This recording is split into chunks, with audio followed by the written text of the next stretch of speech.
Ein gesegneter Sonntag wünsche ich für uns alle heute. Als neuer Christ, das Thema, die Ankunft Jesu, hat immer meinem Herzen bewegt. Und bis heute, jedes Mal, wenn ich höre ein Lied über die Ankunft Jesu oder ein Predigt über die Ankunft Jesu, das bewegt meinem Herzen. Das ist das Thema, das Wichtigste, was kann passiert. Es so viele Nachrichten passiert in der Welt. Wir haben davon gehört, über Tsunami oder was ist passiert am 11. September, damals bei dem World Trade Center. So viele Nachrichten. Aber die Ankunft Jesu wird das wichtigste Sache, die passiert. Vielleicht manche Leute haben nichts zu tun mit Tsunami. Manche haben auch mit dem Trade World Center nichts zu tun. Aber die Ankunft Jesu, die betrifft jeder Mensch auf der Erde. Gestern hatten wir hier in diesem Raum eine Hochzeit. Und der schönste Moment, als die Braut reinkam und der Bräutigam hier wartet, in diesem Moment, wo die zusammen sich treffen. Ich habe gesehen in die Augen von vielen Leuten, dass die Tränen rauskommt. Diese heilige Momentan, wo die beiden zusammenkommen. Das schönste Zeit, wenn der Herr Jesus kommt, um seine Gemeinde mitzunehmen.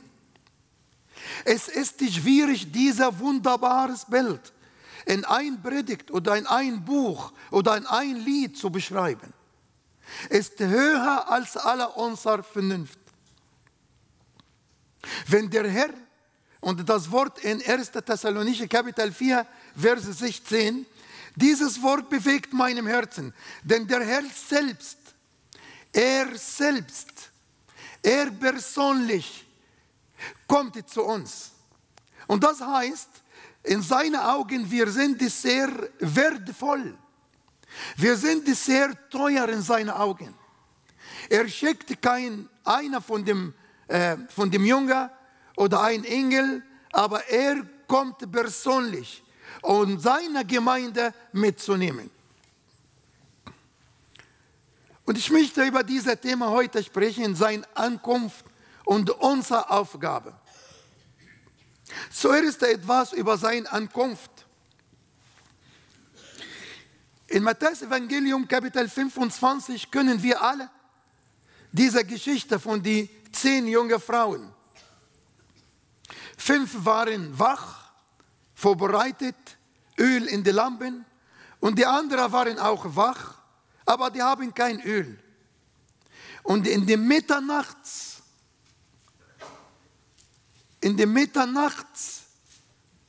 wo keiner denkt, manche sind gegangen, um Öl zu kaufen. Und in diesem Moment kam der Herr. Obwohl wir sind jetzt in Mittagszeit, die Sonne scheint draußen, das Wetter ist wunderbar, aber geistlich, wir sind fast am Ende von dieser Nacht. Die Welt geht langsam zu dem Ende.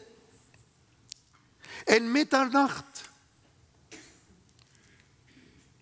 kam der Bräutigam und die bereit waren, gingen mit ihm ein zur Hochzeit und die Tür war verschlossen.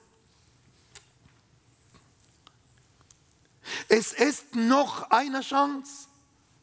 Die Tür ist noch offen. Er ist unterwegs. Wir wissen nicht wann. Noch ein Bibelvers von Matthäus Evangelium auch, Kapitel 25, Vers 19.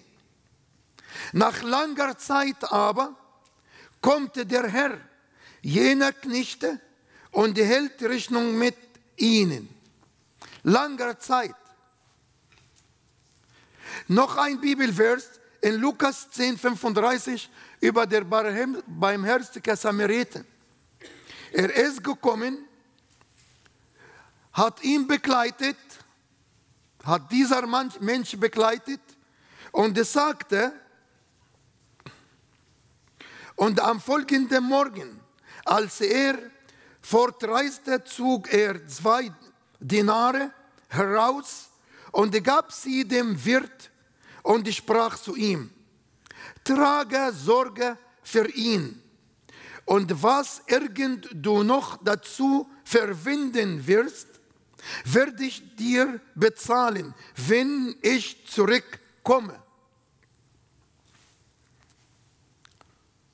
Zuerst in Mitternacht, danach zweitens, er kommt und er sagt das und bestätigt das, wenn ich komme. Ich werde bezahlen alle Schuld. Ich werde denen ein neues Leben geben. In Johannes 14, Vers 3, dieser wunderbare, bekannte Vers. Und wenn ich hingehe und euch eine Stätte bereit, so komme ich wieder. Die Geschichte, dass Jesus kommt, brauchen wir nicht zu diskutieren. Er kommt. Das hat er gesagt. Er hat versprochen. Im Alten Testament gibt es so viele Zeichen, die zeigen genau, dass der Herr kommt. Wie kommt er? Der diese Dinge bezeugt, spricht, ja, ich komme bald. Amen. Komm, Herr Jesus. Einmal sagte die Bibel in 2. Petrus 3,10, es werde aber der Tag des Herrn kommen wie ein Dieb. Ich möchte hier etwas erklären. Manche von meinen lieben Freunden, Muslime, ich habe so viele Freunde, muslimische Freunde, ich respektiere und die respektieren mich sehr. Aber einer hat zu mir gesagt, wie kann das sein, dass euer Buch sagt über euer Gott, er ist ein Dieb? Steht nicht. Steht das der Tag des Herrn, wie ein Dieb. Der zweite Vers der Ergänzung für das, denn ihr selbst, in 1. Thessalonicher 5,2, ihr selbst wisst genau, dass der Tag des Herrn so kommt wie ein Dieb in der Nacht. Zuerst wie ein Dieb. Zweitens ein Dieb in der Nacht. Ich glaube, man kriegt nie einen Anruf von einem Dieb und sagt, einen schönen guten Abend. Heute Nacht gegen 4:30 kommen wir und wir haben bei euch das Haus sehr gut beobachtet. Wir werden in dieser Uhrzeit kommen. Das sagte die Bibel. Wenn der Herr des Hauses weiß, wann der Dieb kommt, er wird in dieser Nacht nie schlafen. Er beobachtet sein Haus. Er kommt. Der Tag kommt. Und der Herr kommt. Wir wissen nicht wann. Aber er kommt. Und ich werde mein Leben lang nie vergessen. Eine Situation in dem Seelsorge, die für mich auch war fremd. 2 Studenten, die studieren Medizin in Syrien.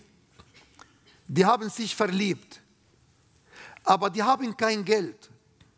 Und der Vater von das Mädchen hat zu der Junge gesagt, ohne Eigentumswohnung gebe ich meine Tochter nicht. Du musst gucken, wie kannst du eine Eigentumswohnung? Er ist nach Amerika gegangen. Ich habe ihn in Amerika in einer Freizeit getroffen.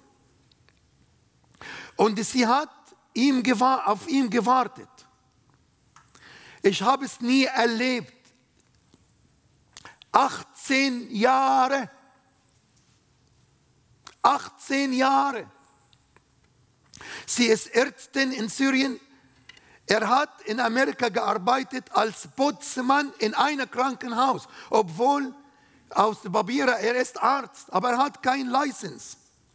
Er hat keine Bewilligung.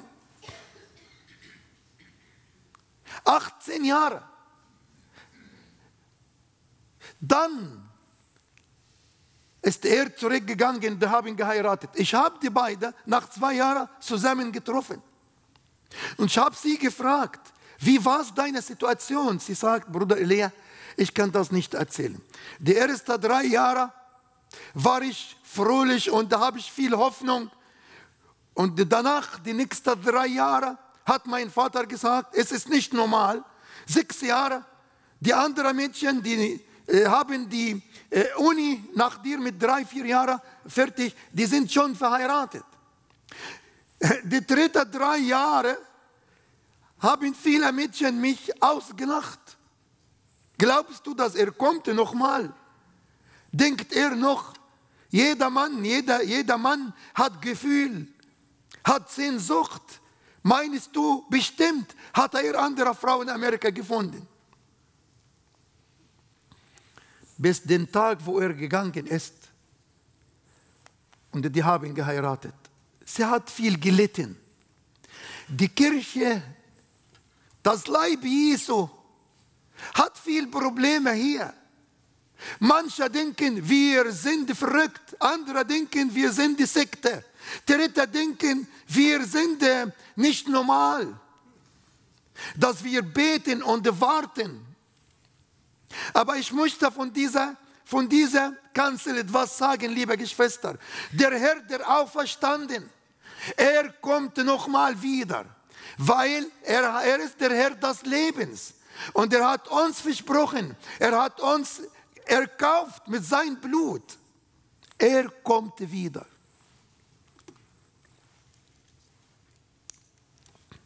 In Lukas 12, 40, auch ihr seid bereit, denn der Sohn des Menschen kommt in der Stunde, da ihr es nicht meint. In einem Moment, wo keiner denkt.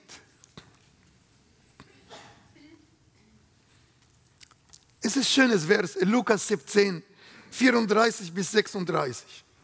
2 werden in einem Bett sein.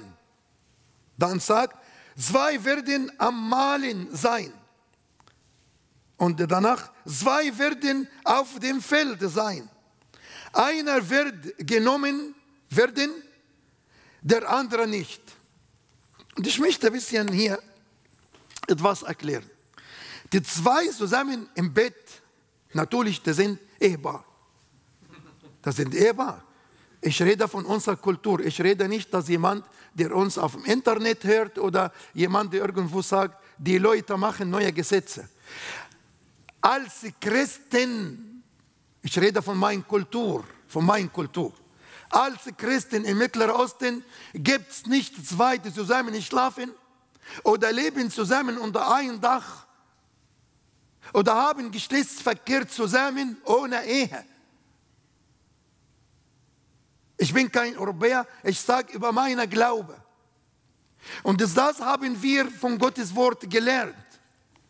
Es gibt kein Segen für ein Kontakt ohne Ehe.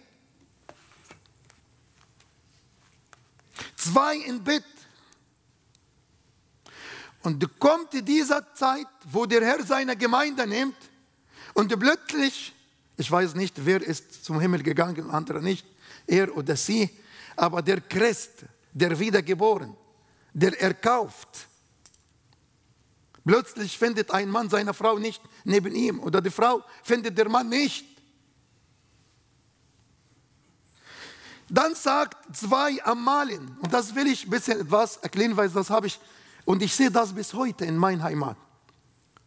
Da sitzen 2 Frauen auf der Boden, in der Mitte ist ein riesengroßer Stein, 2 Etagen, 2 Stück Stein aufeinander kreisen.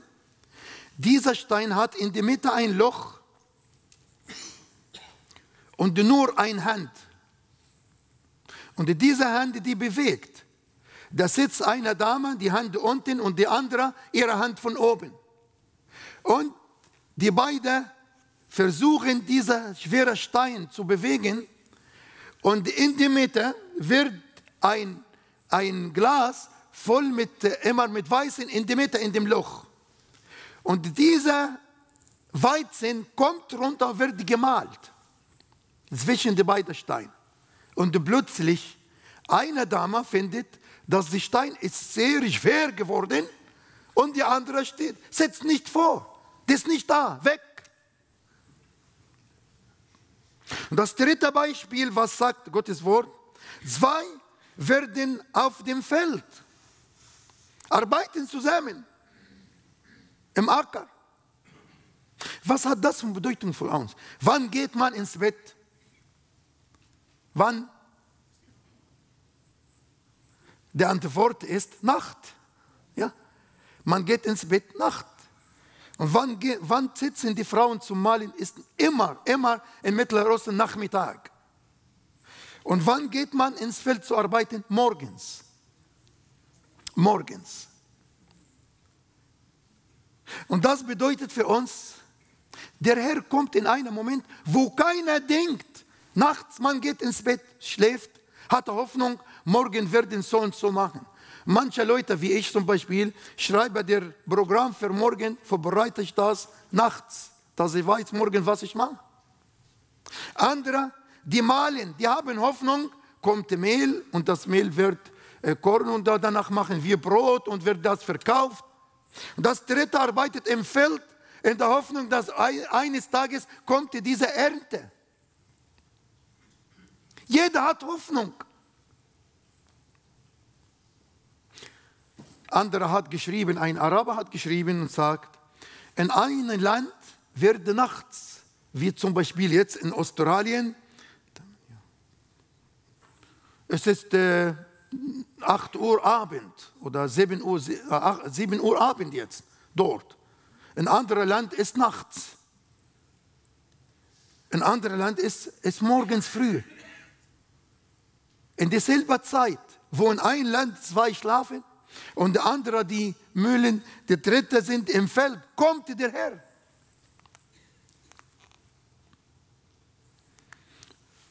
Und ich möchte, dass Sie mit mir ein bisschen überlegen.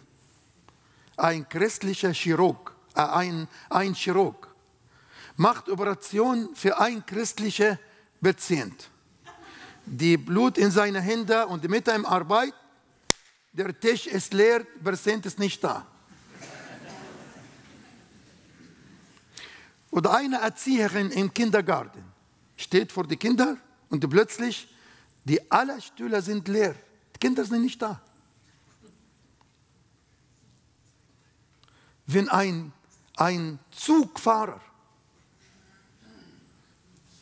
und die alle Leute warten auf die Station und kommt der Zug, der Fahrer geht zu dem Herrn und der Zug geht und wird das Wort dieser Katastrophe, was der Apostel Petrus hat es geschrieben an 2. Petrus Kapitel 3. Kapitel 3. Es wird eine sehr schwierige Zeit. In der Zeit, wo die Christen freuen sich, in der Zeit, wo die Christen singen und loben, Amen, komm, Herr Jesus Christus, in dieselben Moment wird eine sehr schwierige Zeit hier auf der Erde. Für Leute, die haben für sich gelebt.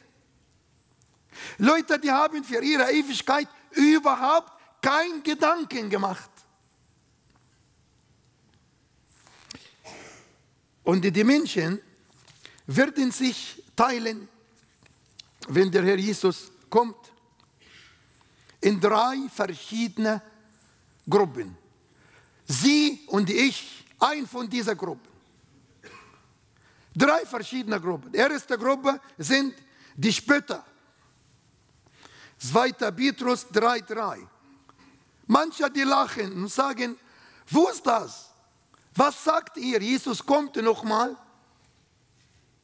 Vor so vielen langen Jahren, die Vorfahren gestorben, nichts ist verändert. Die Spötter. 2. Petrus 3,3.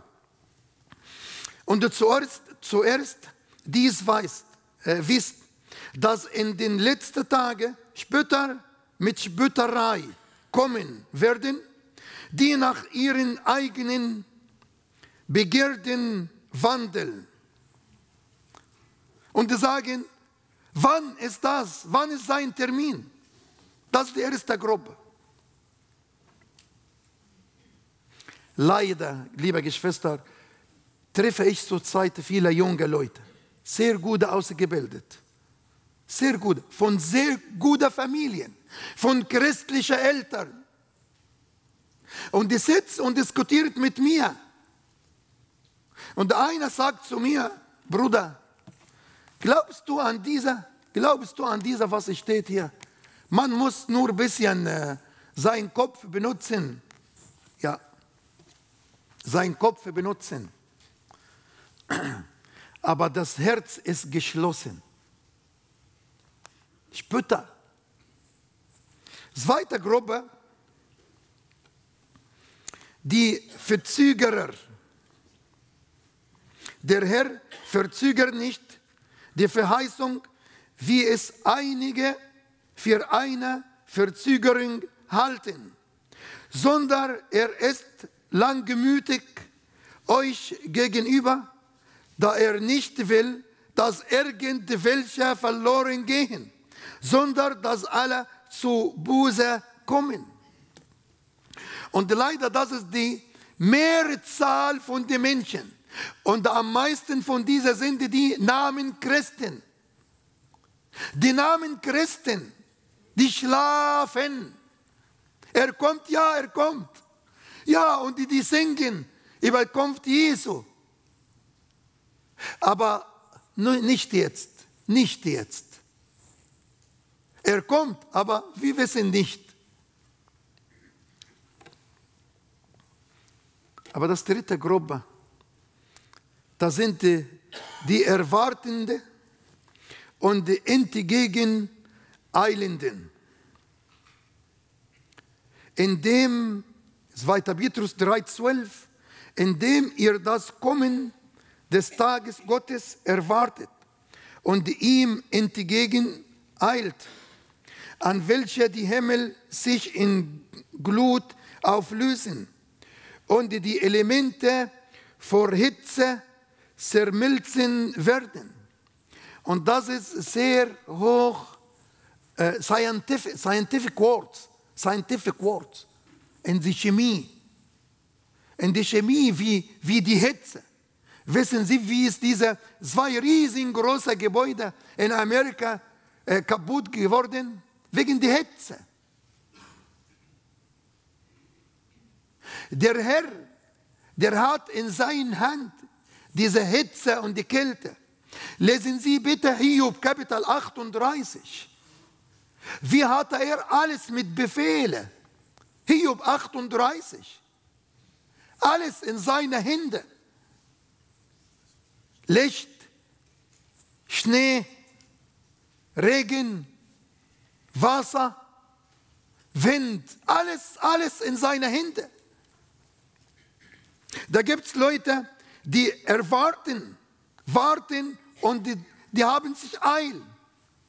Wann kommt der Herr? Wie eine Verlobtere, die wartet auf ihre Verlobte. Die wartet auf ihn, er kommt, wir werden heiraten. Viele Mädchen, die träumen und warten. Die Kirche heute wartet mit wunderbarer, schöner, nicht Traum, sondern Tatsache durch Gottes Wort.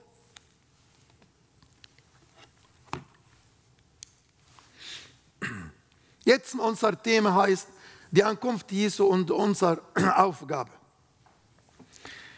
In Römerbrief Kapitel 13, von Vers 11 bis 14 finden wir 5 Aufgaben für jeden Christ. 5 Aufgaben. Das erste, wacht auf. Zweitens, legt ab. Drittens, zieht an. Viertens, wandelt. Und zum Schluss, treibt nicht vor Sorge. Wacht auf. Was hilft das? Ein Soldat, der ist sehr gut bewaffnet und schläft. Sehr gut bewaffnet. Weiß sehr gut die Bibel auswendig. Bin Mitglied in 3 verschiedenen, 5 Diensten in die Gemeinde. Bezahle für den Herrn alles, was ich kann. Komme regelmäßig zur Stunde. Aber geistlich schlafe ich. Schlafe ich. Wacht auf. Das ist das Erste, was kommt in dieser Stelle in Römer 13. Wacht auf. Es ist Zeit zum Aufwachen. Die Kirche schläft sehr tief zurzeit. Und der Feind versucht, mit falscher Lehre in die Gemeinde reinzukommen. Und heute in vielen Gemeinden, ich besuche viele Gemeinden durch das Jahr, viele Gemeinden. Sehr schön. Und das Wort Spaß, so viel Spaß in die Gemeinden. Aber es gibt keinen Kern, gibt keinen Lehrer. Wir danken dem Herrn für die wunderbaren Gemeinden, für sehr gute Lehrer, aber zurzeit allgemein viele Schlaferei in Gottes Bereich, in Gottes Arbeit.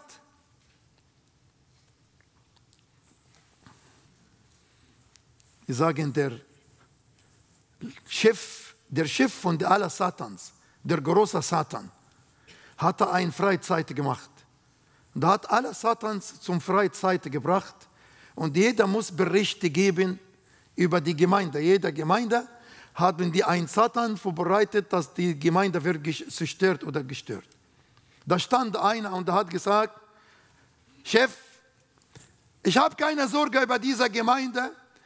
Ich gehe immer, jeden Sonntag, die haben die ganze Zeit nur, die streiten über Administrationssachen. Wer wird der Leiter und wer wird das? Und die streiten, wer soll die Schlüssel in die Hand haben und so weiter. Mach mal keine Sorge. Zweiter Satan auferstanden hat gesagt, Chef, mach mal keine Sorge. Alle ihre Gedanken in dieser Gemeinde zum Bauen. Die bauen und die malen, die streiten über die Farbe, machen große Probleme über Strom und die Soundsystem, Mikrofon. Alle ihre Gedanken, mach mal keine Sorge. Das dritte stand und hat gesagt, Chef, keine Sorge. Ich besuche die Gemeinde bei jeder Gottesdienst. Alle ihre Aktivitäten, schöne Stimme, so viel singen, wunderbare Musik, aber das ist alles. Danach stand ein Satan, zittert, sagt, Chef, ich kann nicht mehr, die beten, alle Zeit, die beten, ich kann nicht mehr, ich kann nicht zur Gemeinde gehen, die beten. Der Satan macht keine Sorge für Christen, die mit viel Programm und viel Administration und viel Spaß, aber er macht große Sorge für Gemeinde, die die Bibel lehrt und liest und für Christen, die beten. Wacht auf, der Bräutigam kommt, wacht auf. Legt ab. Sache, die in unser Leben, die muss weg. Ich bin sicher, dass der Herr, der Heilige Geist, redet zu deinem Herzen jetzt, ob du in dem Raum hier oder beim Internet oder egal wo, bei der Übertragung. Der Heilige Geist kann zu deinem Herzen jetzt reden. Was für Sachen, die muss ich ablegen. Die stört mein geistliches Leben. Mein Bräutigam kommt, mein Herr kommt. Legt ab Drittens, zieht an. Zieht an unsere Waffe, unsere Kräfte, unser Dienst. Zeit für unsere Kinder und Enkelkinder. Wir geben die Kinder und Enkelkinder alles, was sie brauchen von materiellen Sachen. Aber die Zeit jetzt ist sehr knapp.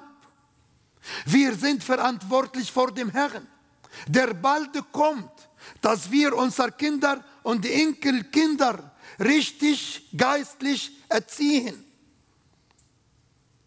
Der Feind versucht, die Familien kaputt zu stören. Unsere Aufgabe als Vater, als Mutter, als Opa, als Oma, als Onkel, bete für die Kinder. Viertens, wandelt. Wandelt. Wir brauchen zum Leben, was wir lernen und sagen. Wandelt. Der Welt kann nicht mehr jetzt hören. Unsere Botschaft für die Welt ist sehr schwer auf dem Magen. Aber die Welt kann unser Leben sehen. Lass unser Leben ein Predigt sein. Lass unser Leben ein Zeugnis sein. Wandelt. Wandelt. Ich habe so viele Beispiele im Kopf. Die Leute wissen genau, dass du Christ bist, dass ich Christ bin. Und die warten von uns, dass wir wandeln im Licht, leben, wie der Herr will. Danach, Nummer 5, treibt nicht vor Sorge. Ich bitte Sie zu Hause, bitte, Römerbrief, Kapitel 13, die Verse 11 bis 14. Bitte langsam heute, nimm mal das heute nach dem Mittagessen bei dem Nachttisch, nimm diese Verse heute.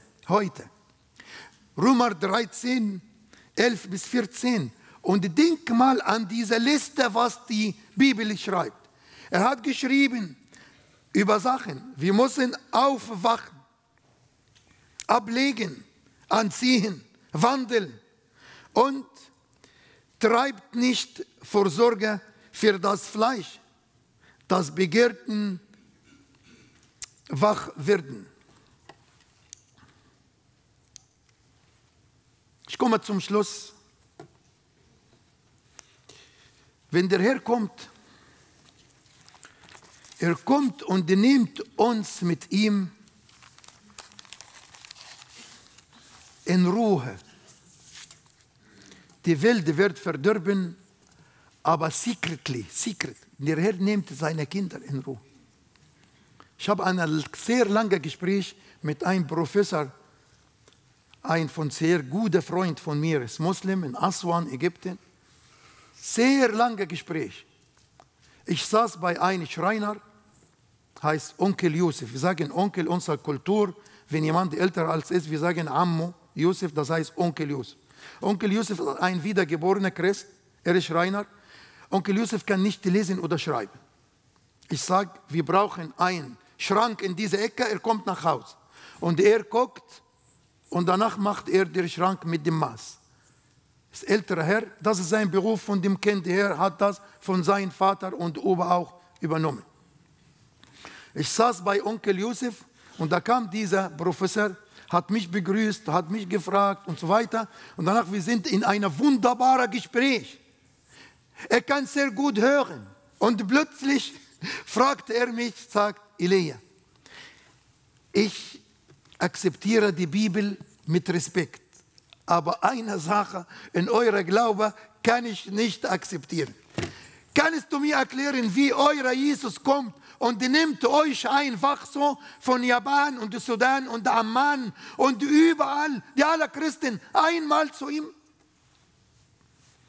Ich habe angefangen zu erklären über Gott ist allmächtig und Gott, wir sind seine Kinder, wir sind seine Schafe und.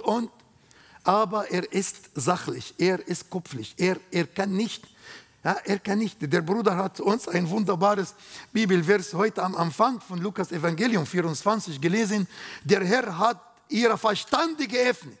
Ohne der Herr diese Kopf öffnen, bleiben wir geschlossen. Ich habe versucht, ihm zu erklären.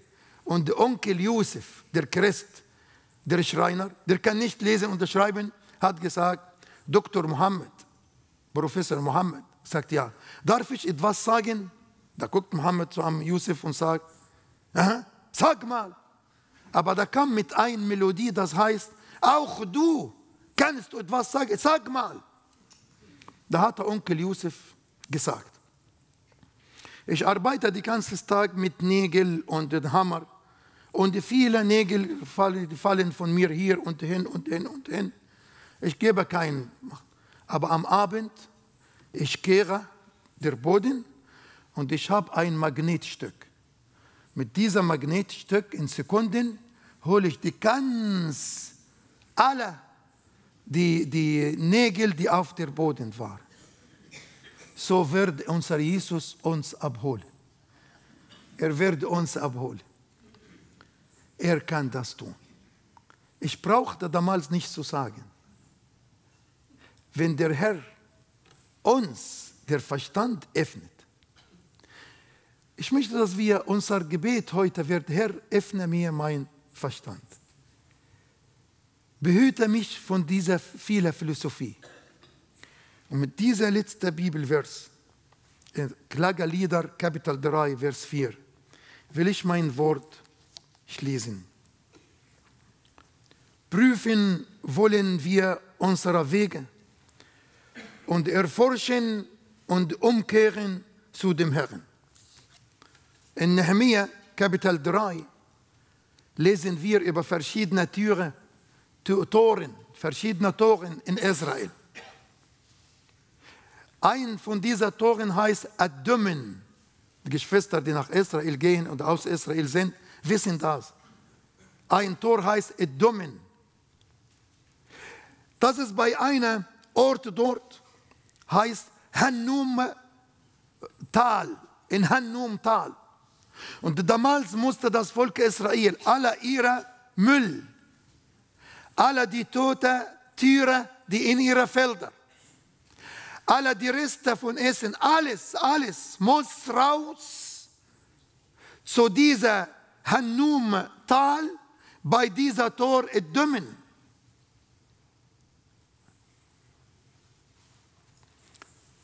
Was kann passieren, wenn wir den Müll in die Wohnung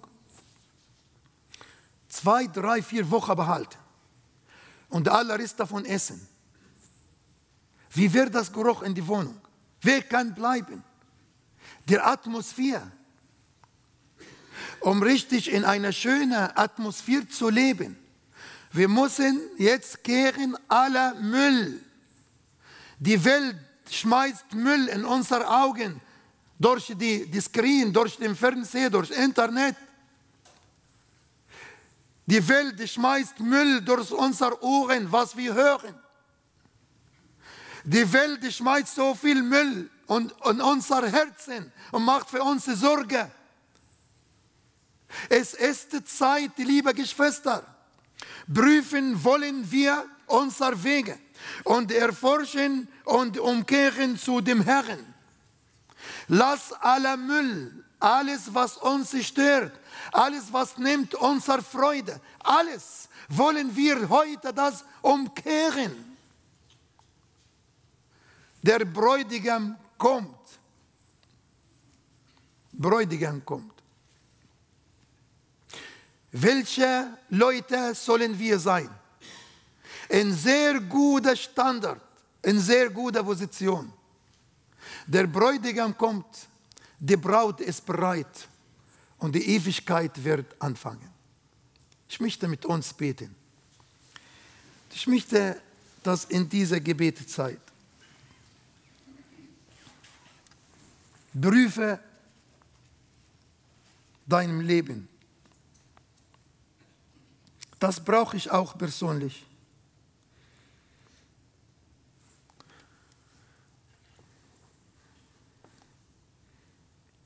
Was für Christ bin ich?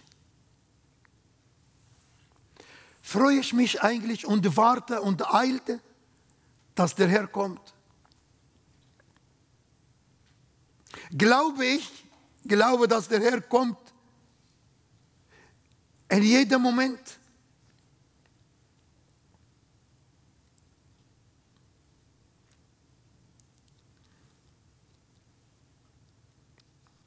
Denke an deinen Hochzeitstag. Denke, wie diese Zeit war etwas Besonderes in deinem Leben.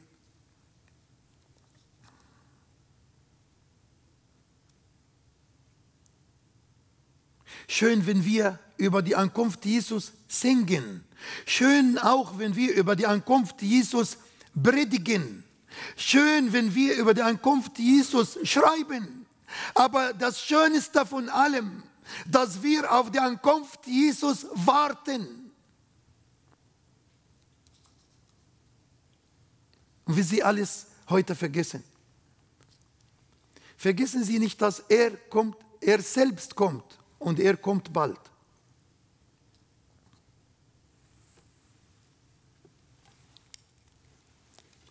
Ich weiß nicht, aber der Heilige Geist kann für jeder von uns erklären, was heißt, wacht auf, legt ab, zieht an, wandelt, treibt nicht vor Sorge. Lieber Herr, wir danken dir. Du hast uns gesegnet und geführt in dieser Gotteswort über deine Ankunft. Vielleicht die Welt nimmt die Sache lächerlich, aber wir warten auf dich. Wir warten auf den Tag, wo du deine Gemeinde mitnimmst und wirst du dir alle Tränen in die Augen abwischen. Kein Druck mehr, kein Unrecht mehr, keine Krankheit mehr, kein Unfälle mehr, keine Sünde mehr. Und so leben wir mit dir in die Ewigkeit. Komm bitte und ich schenke jeder von uns Klarheit und die Sicherheit, dass du kommst und segne uns bei den Vorbereitungen. Lass uns viele Leute auch einladen. Wir haben gesungen vor Gottes Wort, die mit Tränen sehen. Wir brauchen viel Leute einzuladen, auch wenn das uns kostet Tränen, Kraft, Geld, Mühe. Ich bete für alle Geschwister, die mit Büchertisch auf der Straße stehen. Ich bete für jeden Evangelist, der arbeitet im Krankenhaus oder im Gefängnis. Ich bete für jeden Prediger, der von ganzem Herzen Gottes Wort predigt. Ich bete für alle Jugend- und Kinderarbeit, Frauenarbeit. Herr Jesus Christus, die Zeit ist sehr knapp. Ermutige uns, schenke uns Freude auf den Tag, wo du kommst. Und hilf uns, dass wir wandeln im Licht, um Zeugnis für diese Welt, der in Finsternis lebt.